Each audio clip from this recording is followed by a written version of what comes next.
Hello good morning जोहार आप सभी को। स्वागत है आपके अपने YouTube channel JL Jharkhand lives में। तो दोस्तों आज है 10 फरवरी। तो 10 फरवरी के हम लोग यहाँ पर आज झारखंड के महत्वपूर्ण करेंट अफेयर के क्वेश्चंस देखने वाले हैं। तो जुड़ जाइए सभी लोग, सभी को गुड मॉर्निंग और सभी को जोहार। और चलिए हम लोग यहाँ पर आज के जो भी महत्वपूर्ण करेंट अफेयर के क्वेश्चंस बनेंगे वो सारे ही हम लोग यहाँ पर एक एक करके डिटेल्स में देखने वाले हैं, ठीक है। और दोस्तों अगर आप डेली करंट अफेयर्स की पीडीएफ चाहते हैं तो उसके लिए हमारा टेलीग्राम ग्रुप ज्वाइन कर लीजिए। आपको वीडियो के नीचे डिस्क्रिप्शन में लिंक मिल जाएगी, आप वहां पर क्लिक कर हमारा टेलीग्राम ग्रुप ज्वाइन कर सकते हैं, या फिर टेलीग्राम में भी जाकर सर्च करिए जेएल झारखंड लाइव्स, तो आपको वहां पर इजिली जो है वो टेलीग्राम ग्रुप मिल जाएगी, जहां पर डेली शाम के 7 बजे पीडीएफ जो है प्रोवाइड कर दी जाती है, ठीक है। तो चलिए देर न करते हुए हम लोग यहाँ पर आज की सेशन की शुरुआत करते हैं और आज के पहले प्रश्न की ओर चलते हैं। पहला प्रश्न यहाँ पर आज का है, वह है Ayushman Bharat health infrastructure mission के तहत रांची जिले के 4 प्रखंडों में 16 उप स्वास्थ्य केंद्र के निर्माण के लिए कितनी राशि यहाँ पर आवंटित की गई है, ठीक है। तो ये जो उप स्वास्थ्य केंद्र यहाँ पर निर्माण किए जाएंगे वो Ayushman Bharat health infrastructure mission के तहत किया जाएगा, और ये जो किया जाएगा वो रांची जिले के 4 प्रखंडों के अंतर्गत ये निर्माण किए जाएंगे। तो इसके लिए जो कुल राशि यहाँ पर आवंटित की गई है वो राशि है यहाँ पर ऑप्शन नंबर बी जो होगा वो बिल्कुल सही आंसर हो जाएगा, यानी कि 8.88 करोड़ रुपए राशि यहाँ पर आवंटित की गई है Ayushman Bharat health infrastructure mission के तहत, जो कि रांची जिले के अंतर्गत 4 प्रखंडों में 16 उप स्वास्थ्य केंद्र का निर्माण किया जाएगा। ये 4 जो यहाँ पर कहिए कि प्रखंड होंगे वो कौन कौन से होंगे वो चलिए हम लोग यहाँ पर डिटेल्स में देख लेते हैं। तो रांची जिला के 4 प्रखंड कौन कौन से होंगे? तमाड़ होगा, सोनाहातू होगा, लाटू होगा और मांडर में कुल 16 उप स्वास्थ्य केंद्रों का निर्माण किया जाना है।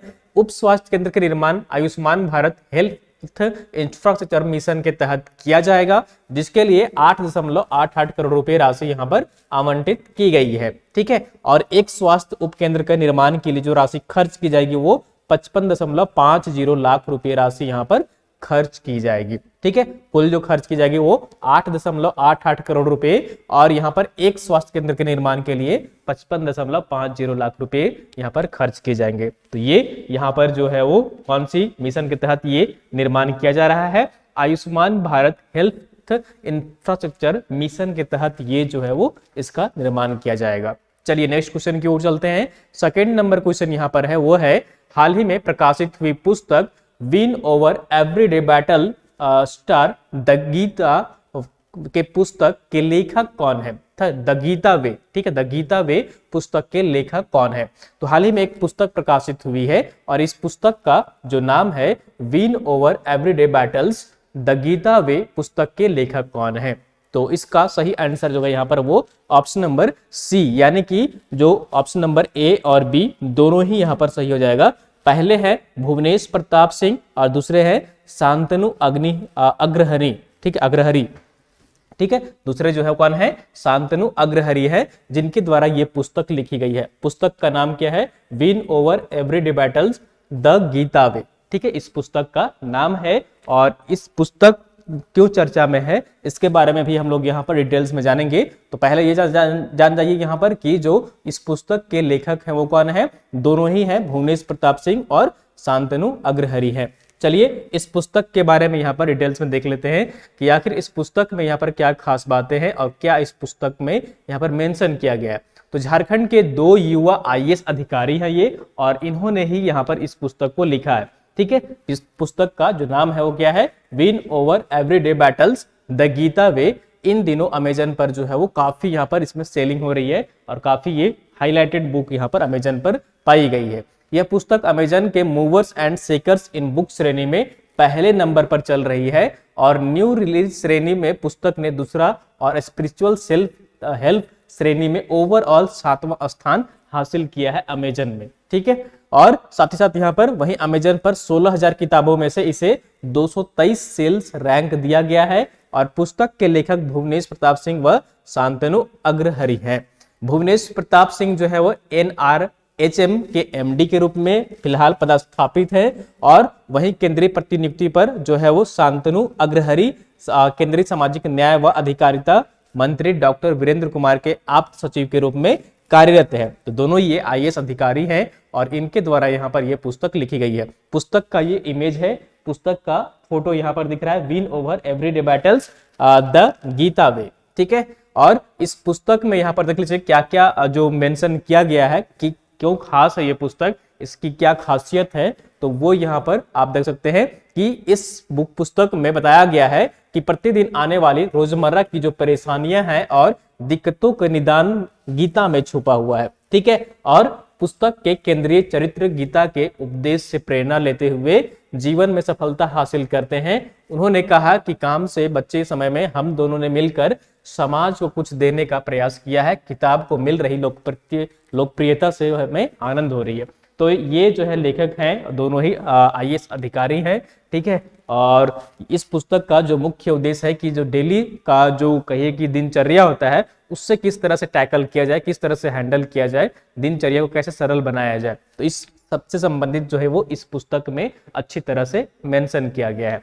चलिए नेक्स्ट क्वेश्चन की ओर चलते हैं। और अगला जो यहाँ पर क्वेश्चन है, 3rd नंबर क्वेश्चन, वो है हाल ही में विमोचन हुई पुस्तक जिंदगी आसपास, ठीक है। पुस्तक का नाम क्या है? जिंदगी आसपास।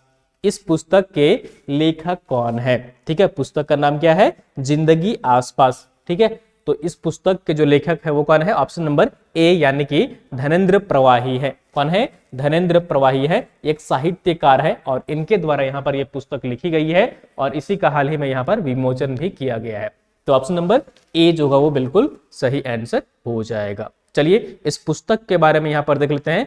तो हाल ही में विमोचन हुई पुस्तक जिंदगी आसपास के लेखक साहित्यकार कौन है? धनेंद्र प्रवाही है। इस पुस्तक में लघु कथा के माध्यम से समाज के विभिन्न पहलुओं पर प्रकाश डाला गया है, ठीक है। इस पुस्तक में छोटे छोटे कहानियों के माध्यम से जो कहिए कि समाज के विभिन्न पहलू है, समस्या है, उसको यहाँ पर उस पर जो है प्रकाश डाला गया है। तो ये साहित्यकार है एक यहाँ पर और इन्होंने ही यहाँ पर जो है पुस्तक लिखी है जिंदगी आसपास और इस पुस्तक के लेखक कौन है? धनेंद्र प्रवाही हैं। चलिए नेक्स्ट क्वेश्चन की ओर चलते हैं। 4th नंबर क्वेश्चन यहाँ पर है, वो है 3 फरवरी 2023 को भोपाल में चल रही या फिर कहिए कि आयोजित वहां पर जो की जा रही है खेलो इंडिया नेशनल यूथ गेम्स में एथलेटिक्स प्रतियोगिता में झारखंड से किसने स्वर्ण पदक जीत हासिल की है? किसने गोल्ड मेडल जीता है? ठीक है, तो यहाँ पर एथलेटिक्स में बात की जा रही है, खेलो इंडिया यूथ गेम्स जो कि भोपाल में फिलहाल आयोजित की जा रही है। तो इसमें किन खिलाड़ी ने, झारखंड के किस खिलाड़ी ने यहाँ पर गोल्ड मेडल जीता है? तो इसका सही आंसर जो है यहाँ पर वो ऑप्शन नंबर बी यानी कि आशा किरण बारला, ठीक है। आशा किरण बारला ने यहाँ पर जो है वो गोल्ड मेडल जीता है। ऑप्शन नंबर बी इज बिल्कुल सही आंसर हो जाएगा। चलिए यहाँ पर पूरे फैक्ट्स और डिटेल्स यहाँ पर देख लेते हैं, ठीक है। तो खेलो इंडिया नेशनल यूथ गेम्स के तहत एथलेटिक्स प्रतियोगिता में, ठीक है, एथलेटिक्स में इन्होंने गोल्ड मेडल जीता है, ठीक है। पहले ही इवेंट में झारखंड को स्वर्ण पदक प्राप्त हुआ है। भोपाल में चल रहे इस प्रतियोगिता में गुमला की, झारखंड के किस स्थान से बिलोंग करती है, किस जिले से बिलोंग करती हैं? तो गुमला जिले से बिलोंग करती हैं। और यहाँ पर देख लीजिए झारखंड को 1500 मीटर की दौड़ में स्वर्ण पदक प्राप्त हुआ है, ठीक है। और यहाँ पर देख लीजिए ये गुमला से बिलोंग करती हैं झारखंड में और इन्होंने जो है समय लिया था पूरी दौड़ को पूरी करने के लिए 4.4350 सेकेंड में इन्होंने दौड़ पूरी करके गोल्ड मेडल यहाँ पर जीता है। दूसरे स्थान पर जो रही थी यहाँ पर वो मध्य प्रदेश की बी खान थी जिन्होंने 4.39 सेकेंड में यहाँ पर उन्होंने कंप्लीट किया था और उनको रजत पदक प्रदान किया गया। और फिर तीसरे स्थान पर गुजरात की जो लचिता सांडिल्य थी उन्होंने यहाँ पर कांस्य पदक जीता है 4.4571 यहाँ पर सेकेंड का समय लेते हुए, ठीक है। तो 1500 मीटर का यहाँ पर जो दौड़ था कहिए कि उसमें यहाँ पर जो किरण बारला है उन्होंने गोल्ड मेडल जीता है, ठीक है, आशा किरण बारला। और ये गुमला के कामडारा प्रखंड स्थित नवाडी गांव की ये रहने वाली है और साथ ही साथ ये झारखंड सरकार और सीसीएल की जो एकेडमी है जेएसपीएस वहां पर ये प्रशिक्षु रह चुकी है, ठीक है। तो ये पिक्चर में देख लीजिए ये है आशा किरण बारला और इन्होंने ही यहाँ पर 1500 मीटर रेस में, ठीक है, 1500 मीटर की रेस में गोल्ड मेडल जीता है। खेलो इंडिया यूथ गेम्स का जो आयोजन किया जा रहा है भोपाल में, मध्य प्रदेश के भोपाल में आयोजित की जा रही है, वहां पर गोल्ड मेडल इन्होंने जीता है, ठीक है। और इनके अलावा जो है इस यहाँ पर देख लीजिए खेलो इंडिया यूथ गेम्स के तहत दिल्ली में साइकिलिंग प्रतियोगिता के यहाँ पर 1 किलोमीटर स्प्रिंट इवेंट में झारखंड के अमीर रियाज है जिन्होंने कांस्य पदक जीता है। ठीक है, तो खेलो इंडिया यूथ गेम्स के तहत ही अलग शहर में जो वहां पर आयोजित की जा रही है साइकिलिंग प्रतियोगिता में, वहां पर इन्होंने कांस्य पदक जीता है। और ये कौन है? ये है अमीर रियाज। ठीक है, कौन है? अमीर रियाज है जिन्होंने कांस्य पदक जीता है। ठीक है, चलिए यहाँ नेक्स्ट क्वेश्चन की ओर चलते हैं और 5th नंबर क्वेश्चन यहाँ पर है, वो है 5वां नंबर क्वेश्चन। 2 फरवरी 2023 को भारत सरकार द्वारा बजट जो है वो पेश किया गया है। इस बजट में, ठीक है, इस बजट में झारखंड राज्य के कितने रेलवे स्टेशन को तकनीकी आर्थिक व्यवहारिकता अध्ययन के तहत विकसित किया जाएगा? कितने रेलवे स्टेशन का यहाँ पर जीर्णोद्धार किया जाएगा, डेवलपमेंट किया जाएगा, उसका जो है वो कहिए कि विकास किया जाएगा? तो इसका सही आंसर जो होगा यहाँ पर वो ऑप्शन नंबर सी, यानी कि 5 रेलवे स्टेशन है जिनका यहाँ पर जो है वो डेवलपमेंट किया जाएगा, उसको फिर से जो है वो जो अत्याधुनिक जो तकनीकी है उससे लैस किया जाएगा इन प्लेटफॉर्मों को। ठीक है, तो ये झारखंड के कितने प्लेटफॉर्म शामिल हैं? तो झारखंड के 5 प्लेटफॉर्म जो है वो शामिल है। झारखंड के 5 प्लेटफॉर्म जो है वो शामिल है। ये 5 प्लेटफॉर्म कौन कौन से हैं उसके बारे में हम लोग यहाँ पर चलिए डिटेल्स में देख लेते हैं। तो 2 फरवरी 2023 को भारत सरकार द्वारा पेश की गई बजट में झारखंड राज्य के 5 रेलवे स्टेशन को तकनीकी आर्थिक व्यवहारिकता अध्ययन के तहत जो है विकसित किया जाएगा। इसमें कौन कौन से स्टेशन है? तो रांची है, हटिया है, धनबाद है, जसीडीह है और टाटा नगर रेलवे स्टेशन है। कौन कौन सा है? रांची है, ठीक है, हटिया है, धनबाद है, जसीडीह है और टाटा नगर रेलवे स्टेशन है जिसका यहाँ पर विकास किया जाना है। इसके अलावा योजना के तहत मंडल के 15 स्टेशनों को भी अपग्रेड किया जाएगा और इसमें कौन कौन से स्टेशन शामिल होंगे? लोहरदगा, झालदा, मुरी, नामकुम, रामगढ़ कैंट, सुईसा, सिल्ली, टाटीसिलवे, गंगा घाट, बानो, टिस्का, टुलिन, उड़गा, गोविंदपुर रोड और बाल सिरिंग स्टेशन शामिल है। वो 5 तो यहाँ पर किए ही जाएंगे, उसके अलावे 15 स्टेशनों को जो है वो यहाँ पर अपग्रेड किया जाएगा। ठीक है, और रांची रेलवे स्टेशन के पुनर्विकास के लिए जो अनुमानित बजट यहाँ पर एलोकेट किया गया है वो 444 करोड़ रुपए यहाँ पर आवंटित की गई है। ठीक है, इसके अलावा मंडल के 5 स्टेशनों पर सेंट्रलाइज पैनल के लिए 3 करोड़ रुपए का भी प्रावधान किया गया है।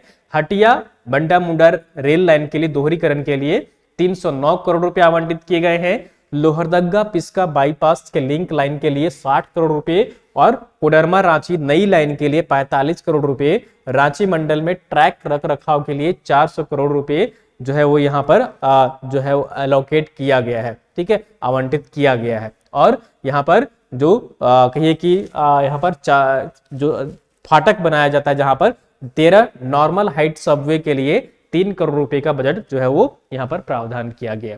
तो ये बजट है जिसमें कि रेलवे को यहाँ पर झारखंड में क्या क्या एलोकेट किया गया है वो यहाँ पर आप समझ सकते हैं। ठीक है, आप पीडीएफ जब आपको मिलेगा तो आप वहां पर डिटेल्स में एक बार फिर से पढ़ लीजिएगा, चीजें आपको याद हो जाएंगी। चलिए नेक्स्ट क्वेश्चन की ओर चलते हैं। 6 नंबर क्वेश्चन है वो है द्वितीय राष्ट्रीय जनजातीय एवं लोक चित्रकला शिविर का आयोजन डॉक्टर रामदयाल मुंडा जनजातीय जो कल्याण शोध संस्थान है के तत्वाधान में 3 दिवसीय, ठीक है, 3 दिवसीय यहाँ पर जो शिविर का आयोजन किया गया है वो कब से कब तक किया गया है। ठीक है, तो इसका सही आंसर जो है यहाँ पर वो ऑप्शन नंबर ए यानी कि 4 से 6 फरवरी तक इसका आयोजन किया गया है। ठीक है, कब से कब तक किया गया है? 4 से 6 फरवरी 2023 तक इसका आयोजन किया गया है रांची के आड्रे हाउस में। ठीक है, कहां पर किया गया है? 4 से 6 फरवरी के बीच में जो है द्वितीय राष्ट्रीय जनजातीय एवं लोक चित्रकला शिविर का आयोजन किया गया है, जहां पर देश विदेश भर से यहाँ पर जो है चित्रकला का प्रदर्शन किया गया है। चलिए हम लोग यहाँ पर पूरी डिटेल्स में देख लेते हैं।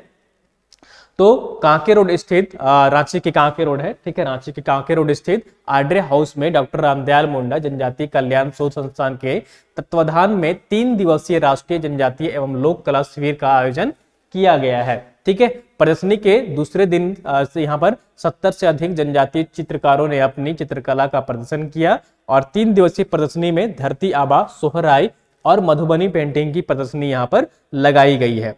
इस प्रदर्शनी में झारखंड समेत उड़ीसा, असम, बिहार, महाराष्ट्र और मध्य प्रदेश के चित्रकार शामिल हुए हैं। इससे पहले पतरातू में 28 जनवरी से 3 फरवरी तक जनजाति और यहाँ पर चित्रकार शिविर का आयोजन किया गया था। तो इससे पहले भी जो है वो पतरातू में 28 जनवरी से लेकर 3 फरवरी तक यहाँ पर आयोजित की गई थी। कहाँ पर? पतरातू में। और अब जो है वो यहाँ पर रांची में, ठीक है, रांची में 4 से 6 फरवरी तक जो है इसका आयोजन किया गया है। ठीक है, तो ये सारी बातें आप यहाँ पर याद रखिएगा। चलिए हम लोग नेक्स्ट क्वेश्चन की ओर चलते हैं और अगला क्वेश्चन यहाँ पर है वो है आंसर ऑफ द डे। ठीक है, तो पिछले सेशन में हम लोग प्रश्न एक देखे थे, उसका हम लोग यहाँ पर सही आंसर देख लेते हैं। और प्रश्न जो पूछा गया था आपसे वो था, कर्तव्य पथ पर गणतंत्र दिवस के अवसर पर 26 जनवरी 2023 को मंत्रालयों और विभागों की झांकियों की श्रेणी में प्रथम पुरस्कार किस मंत्रालय या विभाग को दिया गया था? तो इसका सही आंसर जो है यहाँ पर वो ऑप्शन नंबर सी यानी कि जनजातीय कार्य मंत्रालय, इससे जो है यहाँ पर पहला पुरस्कार प्रदान किया गया था। ठीक है, तो ऑप्शन नंबर कौन सा जाएगा? सी यानी कि जनजातीय कार्य मंत्रालय को प्रथम पुरस्कार दिया गया था। ठीक है, और जनजातीय कार्य मंत्रालय के जो मंत्री हैं वो कौन है? झारखंड से बिलोंग करते हैं अर्जुन मुंडा, और वो वर्तमान में खूंटी से सांसद हैं। ठीक है, तो ये पिक्चर में यहाँ पर देख लीजिए। ठीक है, चलिए नेक्स्ट क्वेश्चन में चलते हैं। क्वेश्चन ऑफ द डे है यहाँ पर, आज का प्रश्न हम लोग यहाँ पर देख लेते हैं। इसका सही आंसर आपको कमेंट करके कमेंट बॉक्स में बताना है। क्वेश्चन यहाँ पर है वो है, हाल ही में केंद्र सरकार द्वारा पेश की गई बजट वित्तीय वर्ष 2023-24 के तहत राज्य में कितने नर्सिंग कॉलेज की स्थापना की जाएगी? पहला ऑप्शन यहाँ पर है 1, दूसरा ऑप्शन है 2, तीसरा ऑप्शन है 3, चौथा ऑप्शन है 4। तो आपको कमेंट करके बताना है कि इसका सही आंसर क्या होगा। ठीक है, तो आप सब इसका सही आंसर कमेंट करने का प्रयास करिएगा कमेंट बॉक्स में। ठीक है, तो चलिए ये थी यहाँ पर आज की झारखंड की महत्वपूर्ण करंट अफेयर क्वेश्चंस। आप उम्मीद करता हूँ कि आपको पसंद आई होगी सेशन, तो जरूर आप सब एक लाइक करिए, और चैनल में नए जुड़े हैं तो चैनल को जरूर सब्सक्राइब कर लीजिए। और हमारे यहाँ पर जेपीएससी की जो है क्लासेस शुरू हो चुकी हैं, एक इवनिंग बैच भी जल्द शुरू होने वाली है। तो अगर आप जेपीएससी की क्लासेस करना चाहते हैं, पीटी कम मेंस बैच में इनरोल होना चाहते हैं, तो हमारे ऐप में डाउनलोड कर लीजिए, झारखंड लाइव्स ऐप है, आप उसे इंस्टॉल करके वहां पर कोर्सेज से ज्वाइन हो सकते हैं ऑनलाइन के लिए। ऑफलाइन हमारे संस्थान में आ सकते हैं और यहाँ पर ऑफलाइन क्लासेस कर सकते हैं। साथ ही साथ यहाँ पर एसएससी की भी क्लासेस जो है वो शुरू हो गई है। ठीक है, एसएससी की भी यहाँ पर क्लासेस शुरू हो गई हैं, सीजीएल की, सीएचएसएल की, एमटीएस की, या फिर जिसकी भी आप तैयारी कर रहे हैं, आप यहाँ पर आकर क्लासेस कर सकते हैं। ठीक है, तो दोस्तों चलिए फिर मिलते हैं हम लोग कल नेक्स्ट सेशन में इसी टाइम सुबह 6 बजे मॉर्निंग में। तब तक आप सब अपना ख्याल रखिए और मोटिवेटेड रहिए और पढ़ाई करते रहिए। ठीक है, चलिए, थैंक यू सो मच।